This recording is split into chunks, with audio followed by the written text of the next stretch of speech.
Comment j'ai fait pour guérir de la drépanocytose? C'est parti. Pour ceux qui ne me connaissent pas, j'ai été atteinte de la drépanocytose.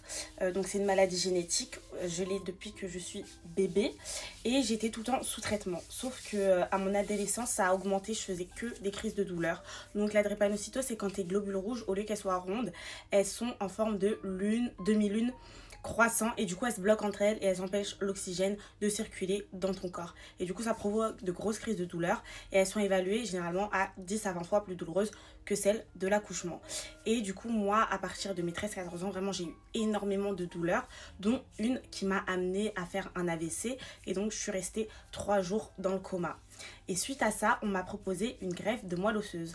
Mais pas n'importe quelle greffe, c'est une greffe haplo-identique. C'est-à-dire c'est que ton donneur est compatible qu'à 50%. Et dans mon cas, c'était ma maman. Du coup, ils ont tout mis en place, ils ont fait appel à un protocole national, etc. pour pouvoir me greffer. On m'a greffé il y a 4 ans et maintenant, ça va.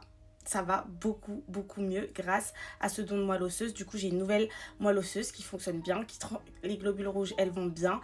Et j'ai pu changer mon génotype. Donc, je suis passée de SS, donc état grave de la maladie, à AS, qui est porteuse saine. Je sais que quand on me voit, j'en parle hyper facilement, mais il faut savoir que ça a été un parcours long et difficile, donc faut pas croire que la greffe de moelle osseuse ça vient comme ça et comme ça t'es guéri, pas du tout. C'est vraiment un parcours du combattant.